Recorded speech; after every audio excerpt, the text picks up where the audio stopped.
Radio Tehran, শুরু হচ্ছে বিশ্ব সংবাদ।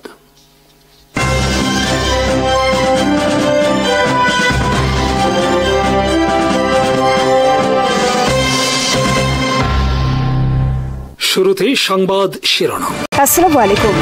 ইসরায়েলকে মোকাবেলায় যুক্তরাষ্ট্র থেকে 48টি F-35 বিমান কেনার প্রস্তাব সৌদির। যুক্তরাষ্ট্র F-35 ফাইটার জেট বিক্রি না করলে সৌদি আরব চীন থেকে কিনবে 5th জেনারেশন ফাইটার জেট। উভয় সংকটে ওয়াশিংটন।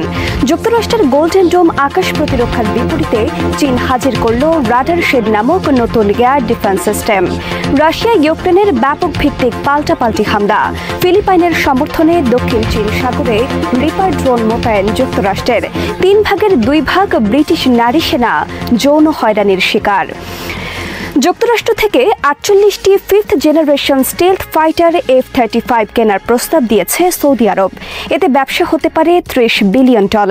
সৌদি যুবরাজ মোহাম্মদ বিন সালমান আগামী সপ্তাহে হোয়াইট হাউসে বৈঠকে বসবেন ডোনাল্ড ট্রাম্পের সাথে। এই বৈঠকে এই বিষয়ক চুক্তি হতে পারে দুই দেশের মধ্যে। আর সৌদি আরব যুক্তরাষ্ট্র থেকে F-35 ফাইটার জেট কিনতে চাচ্ছে ইসরায়েলের হুমকি মোকাবেলায়।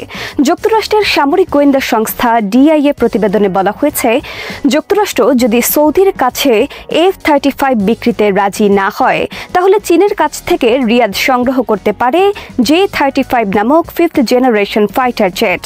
চীন বর্তমানে জোর চেষ্টা চালাচ্ছে সৌদি আরবের কাছে তাদের নির্মিত 5th জেনারেশন ফাইটার জেট বিক্রির। অপরদিকে সৌদি আরবের কাছে F-35 বিক্রি করলে যুক্তরাষ্ট্রের এই প্রযুক্তি সৌদি আরব থেকে চলে যেতে পারে চীনের কাছে। একই সাথে যুক্তরাষ্ট্র সৌদি আরবের কাছে F-35 বিক্রি করলে নিরাপত্তা সংকটে পড়তে পারে ইসরায়েল। সমর বিশ্লেষকদের মতে এসব সমীকরণের ফলে ওয়াশিংটন বর্তমানে একটি বড় দোটানার মধ্যে পড়েছে সৌদির প্রস্তাব নিয়ে। চীনের কাছে প্রযুক্তি চলে যেতে পারে এই আশঙ্কায় এর আগে যুক্তরাষ্ট্র সংযুক্ত আরব আমিরাতের কাছে বিক্রি করেনি F-35 যুদ্ধ বিমান। সংযুক্ত আরব আমিরাত যুক্তরাষ্ট্রের কাছ থেকে $23 বিলিয়ন ব্যয়ে 50টি F-35 যুদ্ধ বিমান কিনতে চেয়েছিল, কিন্তু তখন ইসরায়েলের বিরুদ্ধে এই যুদ্ধ বিমান ব্যবহার না করা সহ আরও অনেক কঠিন শর্ত দিয়েছিল যুক্তরাষ্ট্র। ফলে সংযুক্ত আরব আমিরাত 2021 সালে ফ্রান্সের কাছ থেকে $19 বিলিয়ন ব্যয়ে 80টি রেফালে যুদ্ধ বিমান কেনার চুক্তি করে। এবার সৌদি আরব যুক্তরাষ্ট্রের কাছ থেকে F-35 কিনতে চাপায় বড় ধরনের সমস্যার মুখোমুখি যুক্তরাষ্ট্র।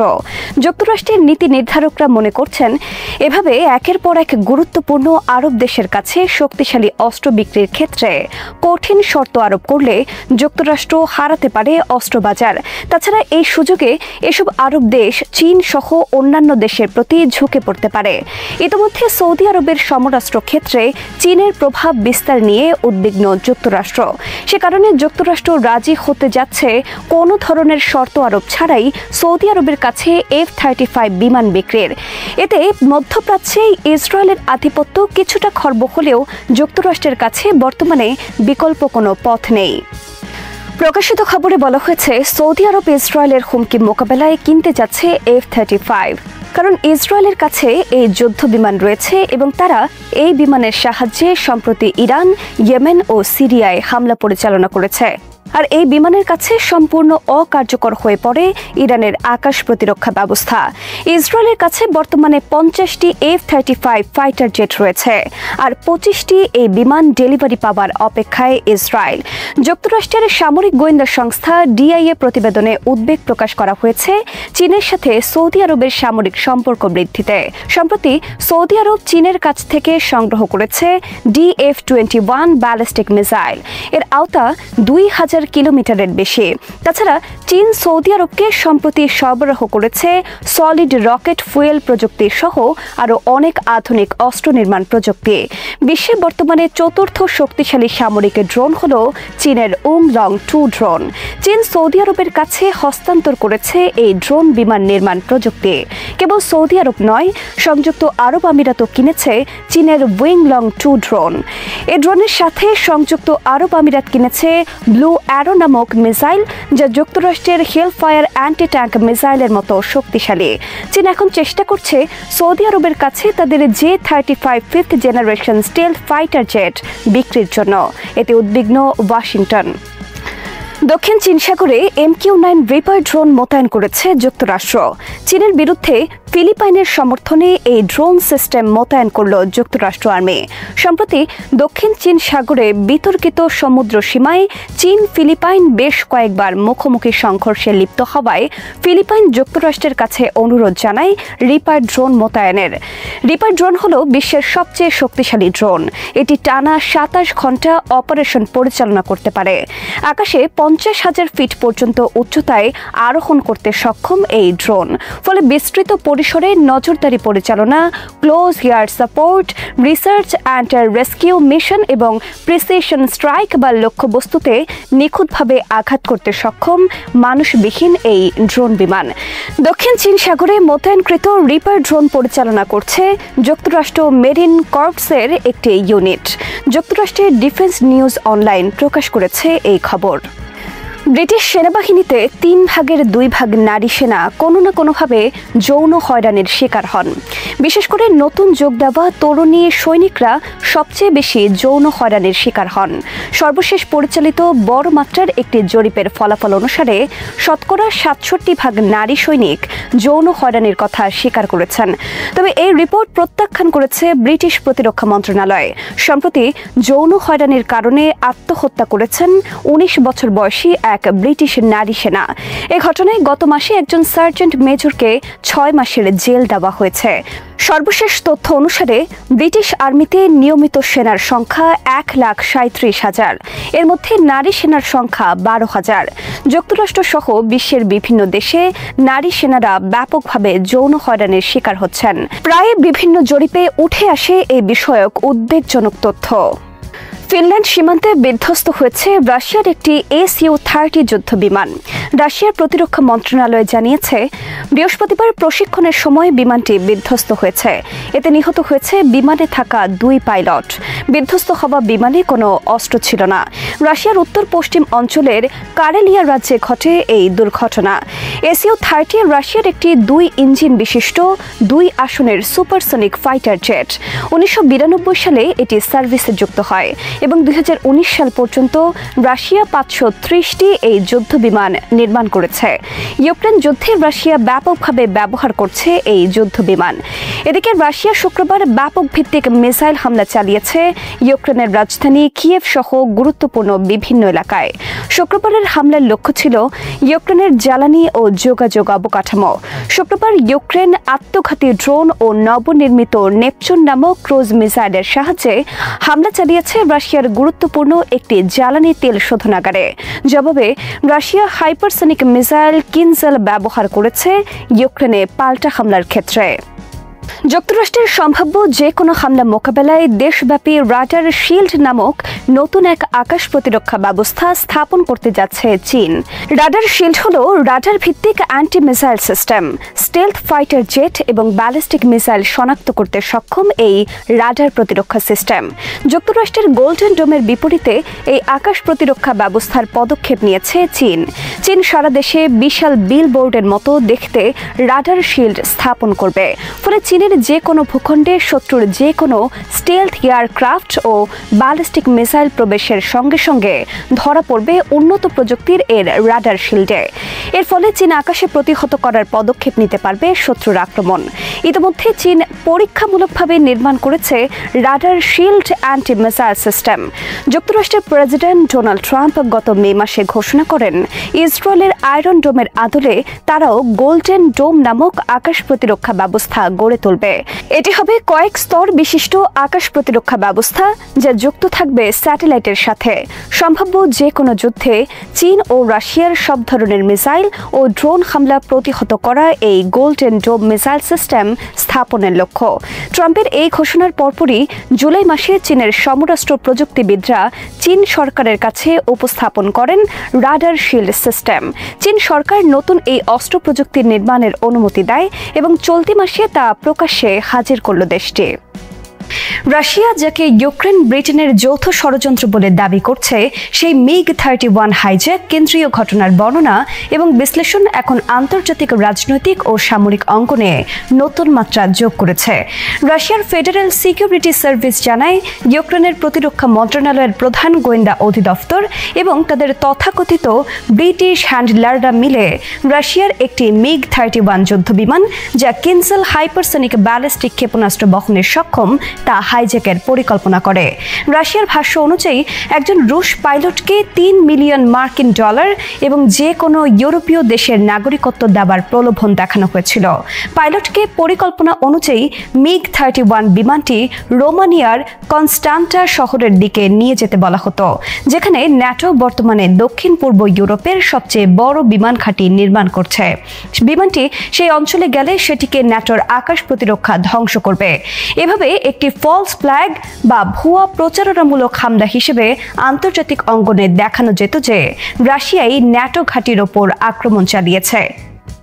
এই দাবি সামনে আসার সাথে সাথেই রাশিয়ার রাষ্ট্রীয় টেলিভিশনে কিছু বার্তা ও অডিও রেকর্ডিং দেখানো হয়, যেখানে একজন ব্যক্তিকে ইউক্রেনীয় ও ব্রিটিশ গোয়েন্দা বাহিনীর হয়ে কাজ করছে বলে দাবি করা হয়।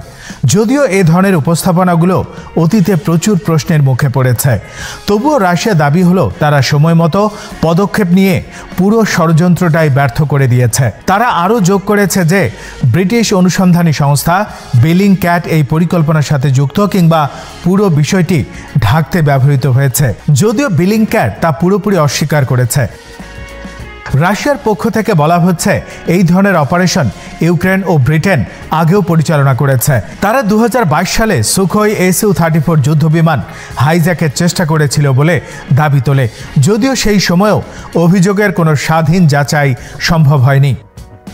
রাশিয়ার এই দাবি কতটা বাস্তবসম্মত তা বিশ্লেষণের আগে আন্তর্জাতিক ভূরাজনীতি এবং চলমান যুদ্ধের প্রেক্ষাপট বিবেচনা করা জরুরি। রাশিয়া ইউক্রেন যুদ্ধ এখন দুই স্তরে চলছে। একদিকে স্থলযুদ্ধে পূর্ব ইউক্রেনে রাশিয়ার ধীরগতির অগ্রসরতা, অন্যদিকে আকাশ যুদ্ধে দুই পক্ষের প্রতিদিন শত শত ক্ষেপণাস্ত্র ও ড্রোন হামলা। এই পরিস্থিতিতে তথ্যযুদ্ধ বা ইনফরমেশন ওয়ার এক ধরনের সমান গুরুত্বপূর্ণ ফ্রন্টে পরিণত হয়েছে। যুদ্ধ শুরুর পর থেকেই রাশিয়া পশ্চিমা দেশগুলোকে ইউক্রেনের পক্ষে সরাসরি সামরিক ও কৌশলগত সহায়তা দেওয়ার জন্য দায়ী করে আসছে। পশ্চিমা দেশগুলো আবার রাশিয়াকে আগ্রাসন, যুদ্ধাপরাধ এবং আন্তর্জাতিক নিয়ম ভঙ্গের অভিযোগ তোলে। মধ্যখানে দাঁড়িয়ে মিডিয়া ও গোয়েন্দা তথ্য ঘটিত যুদ্ধ, যেখানে কোনো পক্ষের বক্তব্য কতটা সঠিক তা নির্ধারণ করা অত্যন্ত কঠিন। MiG-31 যুদ্ধবিমান এবং কিনজেল ক্ষেপণাস্ত্রের সামরিক মূল্য বুঝলে বিষয়টির গুরুত্ব বোঝা যায়। MiG-31 হল রাশিয়ার অন্যতম দ্রুতগতির ইন্টারসেপ্টর, যার গতি ম্যাক 2.8-এর বেশি। এটি উচ্চতর আকাশসীমায় দীর্ঘক্ষণ টহল দিতে পারে এবং আক্রমণ এড়াতে অত্যন্ত দক্ষ। আর কিনজেল ক্ষেপণাস্ত্র, যাকে রাশিয়া হাইপারসনিক বলে দাবি করে, তা উচ্চমানের ম্যানোভার করতে পারে এবং অত্যন্ত উচ্চ গতিতে লক্ষ্যবস্তুকে আঘাত করতে পারে। পশ্চিমা সামরিক বিশেষজ্ঞরা দীর্ঘদিন ধরে এই ক্ষেপণাস্ত্রের প্রকৃত সক্ষমতা নিয়ে সন্দেহ পোষণ করেন, তবে এটাও সত্য যে এই প্রযুক্তি সম্পর্কে বিস্তারিত তথ্য এখনও পুরো বিশ্বের কাছে অজানা। সুতরাং কোনো প্রতিপক্ষ যদি প্রযুক্তিটি হাইজ্যাকের মাধ্যমে হাতে পেতে পারে, তা রাশিয়ার জন্য বড় কৌশলগত ক্ষতি হতো। তারপরে একাধিক প্রশ্ন উঠে আসে। প্রথমত, MiG-31 একক চলাচলের জন্য তৈরি হলেও যুদ্ধ কাজে এটি সাধারণত দুইজনের দ্বারা পরিচালিত হয়, একজন পাইলট এবং একজন অস্ত্র নিয়ন্ত্রণ কর্মকর্তা। দ্বিতীয়ত, এমন একটি বিমান রাশিয়ার আকাশসীমা থেকে সরাসরি ন্যাটো অঞ্চলে নিয়ে যাওয়া অত্যন্ত ঝুঁকিপূর্ণ এবং বাস্তবসম্মতভাবে বলা যায় এটি অসম্ভব। রুশ প্রতিরক্ষা ব্যবস্থা এতটাই কঠোর যে যে কোনো বিমানের রুট অস্বাভাবিক হলে তা মুহূর্তে ট্র্যাক করা যায়। আবার ন্যাটো আকাশসীমায় প্রবেশ করলে সেখানে তা ধ্বংস হওয়ার সম্ভাবনা বেশি। বাস্তবে যদি কেউ রাশিয়ার সামরিক বিমান নিয়ে পালাতে চায়, তার নজরে না পড়ে এমনটা কল্পনাও করা যায় না। উপরন্তু যে কথোপকথন ও বার্তা রাষ্ট্রীয় টিভিতে প্রকাশ করা হয়েছে সেগুলো স্বাধীন যাচাই বাছাই ছাড়াই সম্প্রচার করা হয়েছে। রুশ রাষ্ট্রীয় মিডিয়ার পূর্ববর্তী অভিজ্ঞতা বিবেচনায় এ ধরনের প্রমাণ অনেক সময় সরকারের বয়ান সমর্থন করার জন্য তৈরি বা সম্পাদিত হয় বলে পশ্চিমা বিশ্লেষকরা সতর্ক করেছেন। একই সঙ্গে এটা অস্বীকার করা যায় না যে গোয়েন্দা সংস্থাগুলো গোপনে এই ধরনের অপারেশন চালায় এবং অনেক ক্ষেত্রে সত্যতা প্রকাশ পায় না। এই ঘটনার আরও একটি বৃহত্তর রাজনৈতিক উদ্দেশ্য থাকতে পারে। রাশিয়া দীর্ঘদিন ধরে যুক্তরাজ্যকে তাদের শত্রু হিসেবে চিহ্নিত করে আসছে। ব্রিটেনকে রাশিয়া সাংঘাতিকভাবে সন্দেহ করে, কারণ যুক্তরাজ্য প্রায় সব বড় রুশ দুর্বলতার জায়গায় নির্বাচনে হস্তক্ষেপ, গুপ্তচর বৃত্তি, সাইবার হামলা, রাশিয়ার অভ্যন্তরীণ রাজনীতি, পশ্চিমা প্রভাব বাড়াতে সক্রিয় ভূমিকা রাখে। রাশিয়া আরও দাবি করে যে ব্রিটিশ গোয়েন্দা সংস্থাগুলো ইউক্রেনকে রাশিয়ার ওপর আক্রমণ পরিচালনায় সাহায্য করছে, বিশেষ করে রাশিয়ার ভেতরে আঘাত হানার ক্ষেত্রে। অন্যদিকে পশ্চিমা দেশগুলো রাশিয়ার এই অভিযোগকে কেবলমাত্র প্রচারণামূলক কৌশল হিসেবে দেখে। তাদের মতে রাশিয়া যখনই সামরিক বা রাজনৈতিক চাপের মধ্যে পড়ে তখন তারা পশ্চিমা বিশ্বের বিরুদ্ধে ষড়যন্ত্রের গল্প তৈরি করে পাবলিক সেন্টিমেন্ট নিজেদের পক্ষে আনার চেষ্টা করে। তাদের বক্তব্য হলো কোনো প্রকার স্বাধীন গবেষণা যাচাই বাছাই ছাড়া এ ধরনের গুরুতর অভিযোগ তুলে ধরলে তার স্বচ্ছতার পরিবর্তে সন্দেহ বাড়ায়। যুদ্ধক্ষেত্রে উভয় পক্ষের তথ্যযুদ্ধের প্রভাব এখন অত্যন্ত প্রবল। রাশিয়ার দাবি যদি সত্য হয় তবে তা ইউক্রেনের জন্য একটি বড় ঝুঁকি তৈরি করত এবং যুদ্ধের গতিপথে পরিবর্তন আনতে পারত। আর যদি মিথ্যা বা অতিরঞ্জিত হয় তবে তা রাশিয়ার অভ্যন্তরীণ জনগণকে যুদ্ধের পক্ষে উস্কে দেওয়ার কৌশল হিসেবে ব্যবহার করা হতে পারে। আন্তর্জাতিকভাবে এটি পশ্চিমা দেশগুলোকে সতর্ক করার একটি প্রচেষ্টা, যাতে রাশিয়া দেখাতে পারে যে তাদের বিরুদ্ধে আন্তর্জাতিক ষড়যন্ত্র চলছে। রাশিয়ার দাবি মিথ্যা কিংবা সত্য যাই হোক না কেন, এটি নিশ্চিত যে ইউক্রেন যুদ্ধের বর্তমান উপায়ে উভয় পক্ষই শুধু সামরিক লড়াই নয় বরং কৌশলগত বার্তা এবং তথ্যের লড়াইতেও সমান শক্তিতে লিপ্ত। প্রতিটি ঘটনা যুদ্ধের মোড় ঘোরানোর সম্ভাবনা রাখে। প্রতিটি বয়ান, প্রতিটি বিবৃতি বৈশ্বিক দৃষ্টিভঙ্গি নির্ধারণে গুরুত্বপূর্ণ ভূমিকা রাখছে। MiG-31 হাইজ্যাকের এই অভিযোগও সেই ধারার একটি অংশ মাত্র, যেখানে বাস্তব ঘটনা, কৌশলগত প্রচারণা এবং তথ্য বিভ্রান্তির মিশ্রণে তৈরি হচ্ছে আজকের আন্তর্জাতিক রাজনীতির সবচেয়ে জটিল চিত্র। যতক্ষণ পর্যন্ত এই ঘটনার স্বাধীন ও নিরপেক্ষ তদন্ত বা যাচাই প্রকাশ না পায় ততক্ষণ এই ধরনের যে কোনো দাবি সতর্কতার সঙ্গে বিবেচনা করা প্রয়োজন। কারণ আধুনিক যুদ্ধক্ষেত্রে তথ্যই একটি অস্ত্র, যা দিয়ে যেমন শত্রুকে বিভ্রান্ত করা যায় তেমনি আন্তর্জাতিক সমর্থনও আদায় করা যায়। রাশিয়া, ইউক্রেন এবং ব্রিটেনকে কেন্দ্র করে তৈরি এই নতুন বয়ানও সেই বৃহত্তর তথ্য অস্ত্রের লড়াইয়ের আরেকটি পর্ব মাত্র। ইসরায়েল আবারও গাজা উপত্যকার দক্ষিণ ও উত্তর অংশে হামলা চালিয়েছে, যা চলমান যুদ্ধবিরতি বারবার লঙ্ঘনের প্রমাণ দিচ্ছে।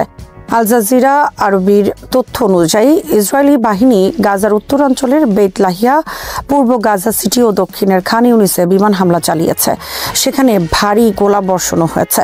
গাজার স্বাস্থ্য মন্ত্রণালয় জানিয়েছে, অক্টোবর 10 তারিখ থেকে কার্যকর যুদ্ধবিরতির পর থেকে ইসরায়েলি হামলায় অন্তত 245 জন ফিলিস্তিনি নিহত ও 627 জন আহত হয়েছেন। জাতিসংঘ মহাসচিব অ্যান্তোনিও গুতেরেস এই যুদ্ধবিরতিকে অত্যন্ত নাজুক ও বারবার লঙ্ঘিত বলে উল্লেখ করে একে সম্মান করার আহ্বান জানিয়েছেন। অন্যদিকে দক্ষিণ লেবাননে ইসরায়েল বলছে তারা হিজবুল্লাহর অস্ত্রভাণ্ডার ও ভূগর্ভস্থ স্থাপনায় হামলা চালিয়েছে। ইসরায়েলি সেনাবাহিনী দাবি করেছে এসব স্থাপনা বেসামরিক এলাকাগুলোর কাছে অবস্থিত ছিল এবং হিজবুল্লাহ সেখানে তাদের সামরিক উপস্থিতি পুনর্গঠনের চেষ্টা করছিল, যদিও হিজবুল্লাহ এই অভিযোগ অস্বীকার করেছে। 2024 সালের নভেম্বরে দুই পক্ষের মধ্যে যুদ্ধবিরতি চুক্তি হলেও ইসরায়েল বহুবার দক্ষিণ লেবাননে হামলা চালিয়েছে এবং 5টি স্থানে সেনা অবস্থান বজায় রেখেছে। গাজার উত্তরাঞ্চলে ধ্বংসস্তূপে পরিণত এলাকার জন্য মানবিক সহায়তা প্রবেশের প্রধান দরজা জিকিম ক্রসিং পুনরায় খুলে দিয়েছে ইসরায়েল। ইসরায়েলের গাজা যুদ্ধ শুরু হওয়ার পর থেকে অক্টোবর 2023 থেকে এখন পর্যন্ত অন্তত ৬৯,১৮৫ জন ফিলিস্তিনি নিহত ও ১,৭০,৬৯৮ জন আহত হয়েছেন। অন্যদিকে ২০২৩ সালের ৭ অক্টোবর হামাসের আক্রমণে ইসরায়েলে ১১৩৯ জন নিহত ও প্রায় ২০০ জনকে বন্দী করা হয়েছিল। এদিকে ব্রিটিশ সাংবাদিক ও ফিলিস্তিনপন্থী ভাষ্যকার সামি হামদি যুক্তরাজ্যে ফিরে এসেছেন। তিনি যুক্তরাষ্ট্রে আটক থাকার পর আজ দেশে ফেরার পথে রয়েছেন বলে তার পরিবার জানিয়েছে। ২৬ অক্টোবর ক্যালিফোর্নিয়ার সান ফ্রান্সিসকো বিমানবন্দরে তাকে মার্কিন অভিবাসন কর্তৃপক্ষ আটক করে। তিনি তখন গাজা যুদ্ধ নিয়ে ভয়াবহতা তুলে ধরছিলেন। তার পরিবার জানায় যুক্তরাষ্ট্র সরকার তাকে কোনো অভিযোগ ছাড়াই দেশ ছাড়ার অনুমতি দিয়েছে। তারা বলছে এমন ভোগান্তি যে কোনো পরিবারকে পোহানো উচিত নয়। হামদি বৈধ ভিসায় ছিলেন, তবু তাকে ৯০ জনেরও বেশি লোকের সঙ্গে এক কক্ষে অসহনীয় অবস্থায় রাখা হয়েছিল। পরিবারের ভাষায় সবই হয়েছে কারণ সামি ইসরায়েলের গাজায় গণহত্যার বিরুদ্ধে কথা বলেছেন। একজন সাংবাদিক হিসেবে তার কখনোই এক রাতও জেলে থাকা উচিত ছিল না। অন্যদিকে পশ্চিম তীরে ইসরায়েলি বাহিনী নতুন করে অভিযানে নেমে ২৫ জনকে আটক করেছে বলে খবর দিয়েছে ওয়াফা নিউজ এজেন্সি। এর মধ্যে তুলকারমের কাছে দেইর আল ঘুসুন শহরে ৩ তরুণকে, হেব্রনের কাছে দুরায় ১৮ জনকে এবং নাবলুসের দক্ষিণে বেইতা ও কারইউত শহরে ৪ জনকে গ্রেপ্তার করা হয়েছে।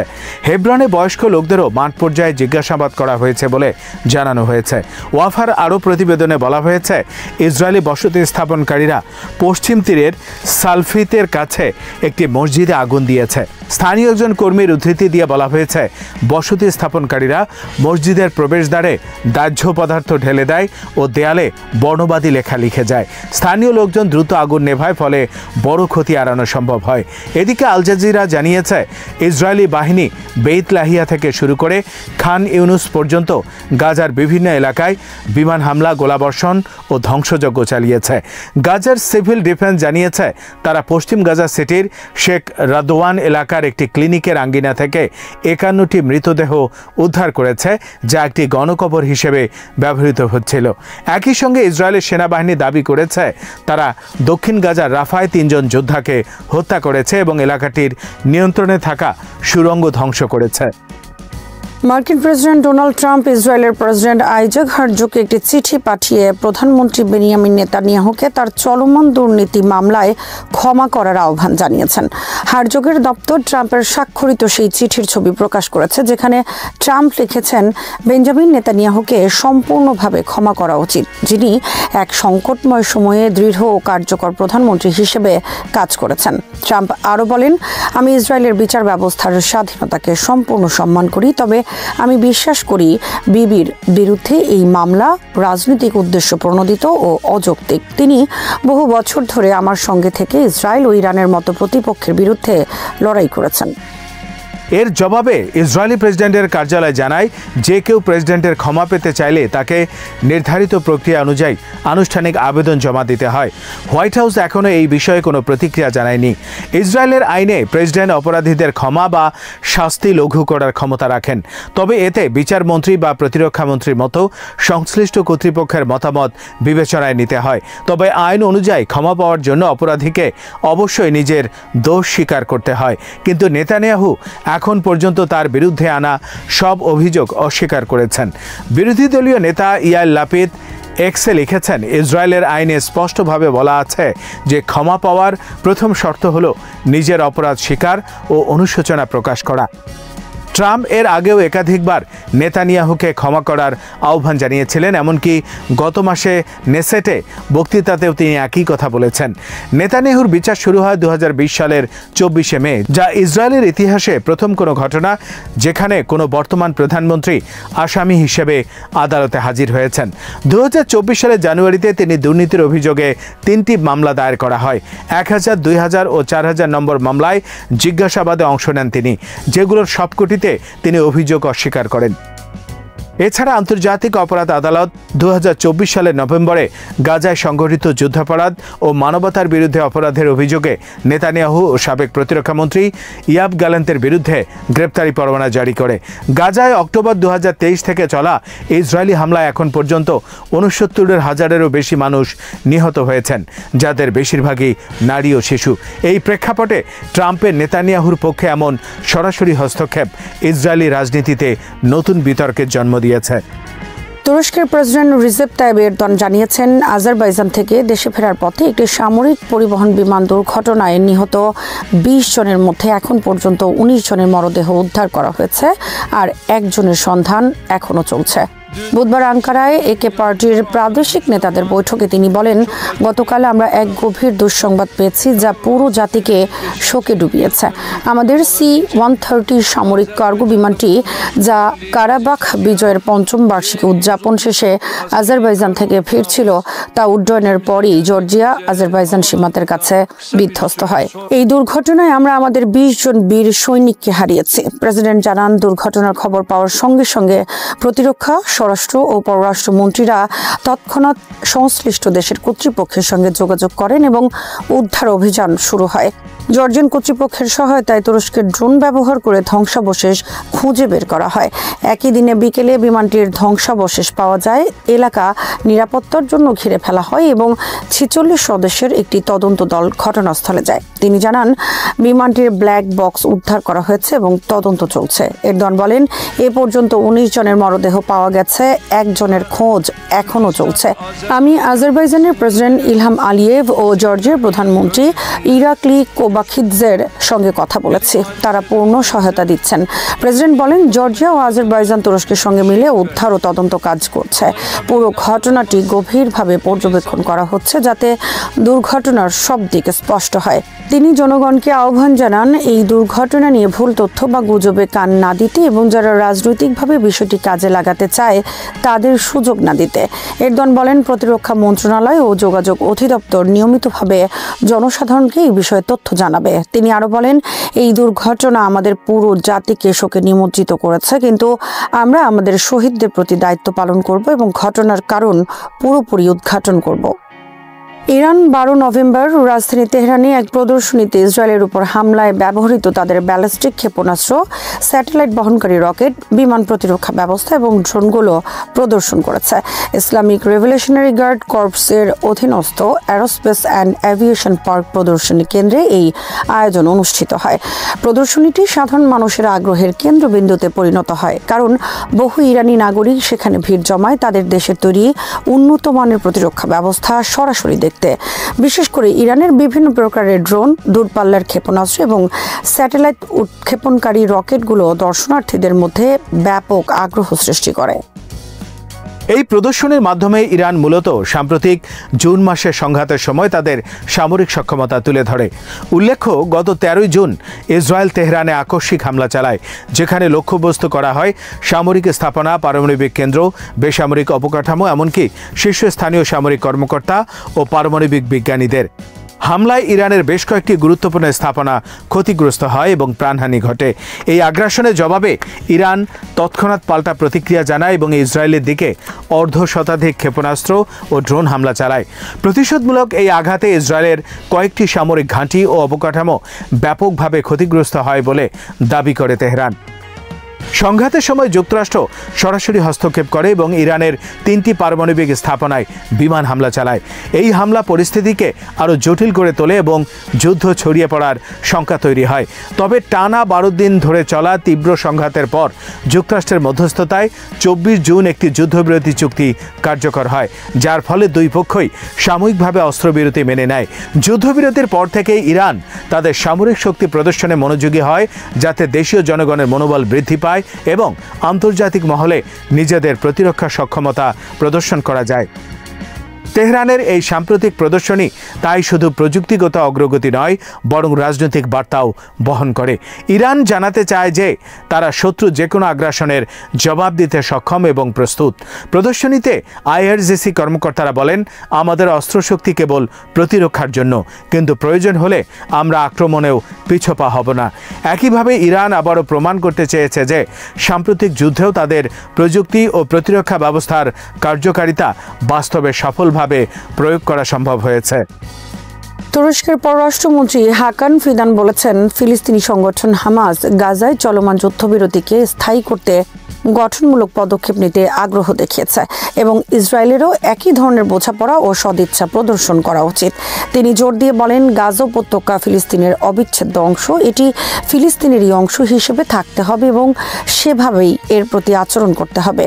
আঙ্কারায় অনুষ্ঠিত এক যৌথ সংবাদ সম্মেলনে তিনি এই মন্তব্য করেন, যেখানে তার সঙ্গে উপস্থিত ছিলেন মিশরের পররাষ্ট্রমন্ত্রী বাদর আবদুল্লাতি।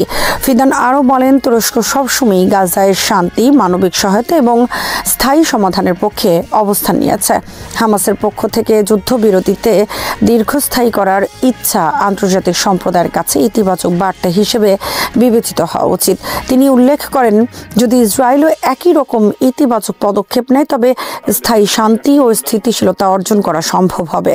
ফিদান আরও জানান, সোমবার যুক্তরাষ্ট্রের রাজধানী ওয়াশিংটন ডিসিতে হোয়াইট হাউসে অনুষ্ঠিত বৈঠকে তিনি সিরিয়া ও মধ্যপ্রাচ্যের গুরুত্বপূর্ণ বিষয়গুলো নিয়ে আলোচনা করেছেন। তিনি বলেন, এই সফর আমাদেরকে সিরিয়া বিষয়ে তুরস্কের অবস্থান স্পষ্টভাবে তুলে ধরার সুযোগ দিয়েছে। তার ভাষায়, তুরস্কের মূল লক্ষ্য হচ্ছে আঞ্চলিক নিরাপত্তা নিশ্চিত করা এবং মানবিক সংকট কমানো।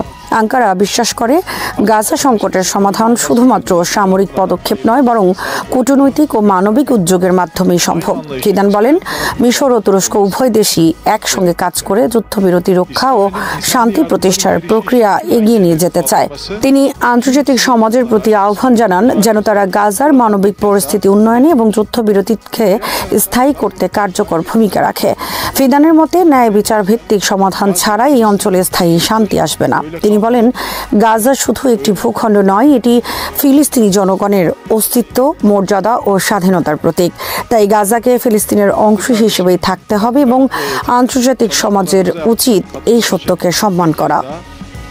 ইরাকের প্রধানমন্ত্রী মোহাম্মদ শিয়া আল সুদানি বুধবার জাতীয় নির্বাচনে তার জোটের বিজয় ঘোষণা করেছেন। প্রাথমিক ফলাফলে দেখা গেছে তার নেতৃত্বাধীন রিকনস্ট্রাকশন অ্যান্ড ডেভেলপমেন্ট কোয়ালিশন বা পুনর্গঠন ও উন্নয়ন জোট শক্তিশালী ব্যবধানে এগিয়ে রয়েছে, যা তাকে দ্বিতীয় দফা প্রধানমন্ত্রিত্বের সম্ভাবনার দিকে নিয়ে যাচ্ছে। টেলিভিশনে দেয়া ভাষণে আল সুদানি বলেন, আমাদের জোট সংসদীয় নির্বাচনে প্রথম হয়েছে এবং থাকবে। তিনি প্রতিশ্রুতি দেন, আগত সরকার সব ইরাকের স্বার্থ রক্ষা করবে এবং এমনকি যারা ভোট বর্জন করেছেন তাদের প্রতিও সমান দায়িত্ব পালন করবে। ইরাক সবার এবং ইরাক সবারই থাকবে, তিনি দৃঢ়ভাবে বলেন। ইরাকের নির্বাচন কমিশনের প্রাথমিক ফলাফলে জানা গেছে, বাগদাদে আল সুদানির জোট 4,11,026 ভোট পেয়ে প্রথম স্থান অর্জন করেছে। কমিশন জানায়, জাতীয় পর্যায়ে ভোটার উপস্থিতি ছিল 56.11%। আল সুদানি জনগণকে আহ্বান জানান, সবাই যেন ইরাকের স্বার্থকে সর্বোচ্চ গুরুত্ব দেয় এবং ভোটারদের ইচ্ছাকে শ্রদ্ধা করে। তিনি বলেন, পরবর্তী ধাপে ঐক্যবদ্ধ ও দায়িত্বশীল জাতীয় চেতনার ভিত্তিতে নতুন সরকার গঠনের আলোচনা শুরু হবে। প্রথম ধাপে একটি সক্ষম সরকার যা বাস্তবায়নযোগ্য কর্মসূচি ও অঙ্গীকারে অটল থাকবে। আল সুদানি আরও বলেন, তার জোট সব দলের জন্য উন্মুক্ত, কোনো ব্যতিক্রম নয়। তিনি জোর দিয়ে বলেন, আমরা বস্তুনিষ্ঠতা, দায়িত্ববোধ ও আইনের প্রতি শ্রদ্ধা বজায় রেখে কাজ করব, এমনভাবে যা ইরাকের জনগণের ত্যাগ ও সরকারের প্রতি তাদের বিশ্বাসের মর্যাদা রক্ষা করবে। তার মতে, নতুন সরকারের মূল লক্ষ্য হবে এমন একটি শক্তিশালী ঐক্যমত গঠন করা যা সংবিধানের প্রতি শ্রদ্ধাশীল হবে এবং সিদ্ধান্ত গ্রহণ প্রক্রিয়ায় সব পক্ষের প্রকৃত অংশগ্রহণ নিশ্চিত করবে। আল সুদানির এই ঘোষণার মাধ্যমে ইরাকের রাজনৈতিক স্থিতিশীলতার নতুন এক অধ্যায়ের সূচনা হতে পারে বলে বিশ্লেষকরা মনে করছেন। গত কয়েক বছরে ইরাকে যুদ্ধ, দুর্নীতি, বেকারত্ব ও রাজনৈতিক অস্থিরতায় জর্জরিত ছিল। তাই এই নির্বাচনে জনগণের অংশগ্রহণকে ইতিবাচক পরিবর্তনের ইঙ্গিত হিসেবে দেখা হচ্ছে। প্রধানমন্ত্রী আল সুদানি প্রতিশ্রুতি দিয়েছেন, তার নেতৃত্বাধীন নতুন সরকার জাতীয় ঐক্য, উন্নয়ন এবং নিরাপত্তা নিশ্চিত করার পাশাপাশি আন্তর্জাতিক অঙ্গনে ইরাক ইরাকের মর্যাদা পুনঃপ্রতিষ্ঠার জন্য কাজ করবে। তার কথায়, আমাদের লক্ষ্য এমন একটি ইরাক গঠন করা যেখানে বিভাজন নয়, সহযোগিতা ও অংশীদারিত্বই হবে অগ্রগতির ভিত্তি। শ্রোতা বন্ধুরা, বিশ্ব সংবাদে এই ছিল আমাদের সর্বশেষ আয়োজন। সঙ্গে থাকার জন্য আপনাদের সবাইকে অসংখ্য ধন্যবাদ।